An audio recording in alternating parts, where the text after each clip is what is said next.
Welcome to the Building Doctor Show with Jens Johansson.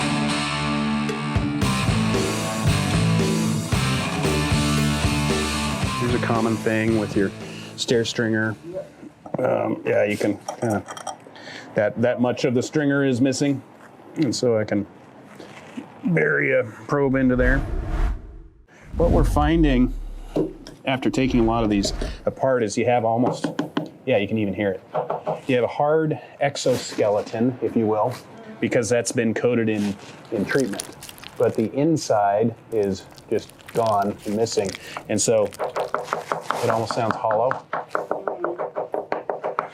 Yeah, but it's hard for now. For now. Yeah, and this one is scheduled for replacement. Okay, good. We've got some that were worse. Yep. So what we did is we love putting 4x4s places. We stuck one under there so we don't get on the news. This stringer was tragic. Yeah. So here's what we were talking about. You can see the soak in of the pressure treating. Mm-hmm. You can see it saturating in there. But then this bottom third or bottom, instead of a 4x12, you have a 4x6 now. And this was barely visible from outside. We noticed that there was a area that looked like it had some deterioration, and we're shocked when it was as big as it is. So we're glad we prioritized it. Yes, good. This could have got us on the news. I used to say get in the paper, but nobody reads the paper. We want to keep our residents safe. Right. How's it going?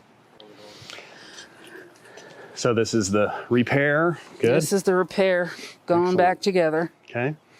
Are we doing anything with the top? You can see the top has some damage there on the... Not right now.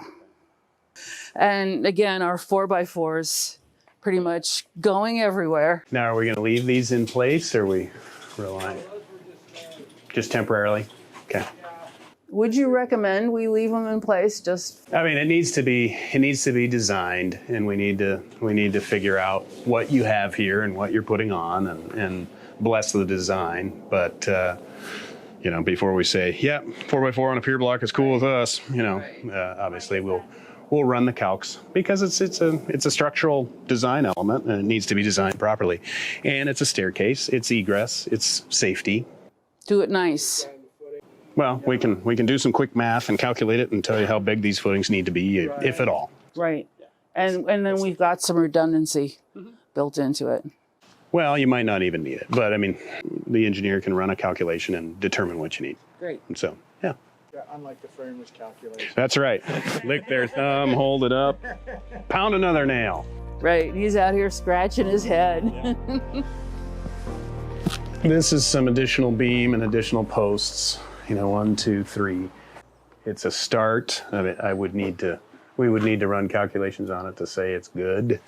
And so, but at least it's an example of understanding you have a problem and doing something the best you can. And then the next step is to, try to make it safe, and then have it approved or have it blessed somehow.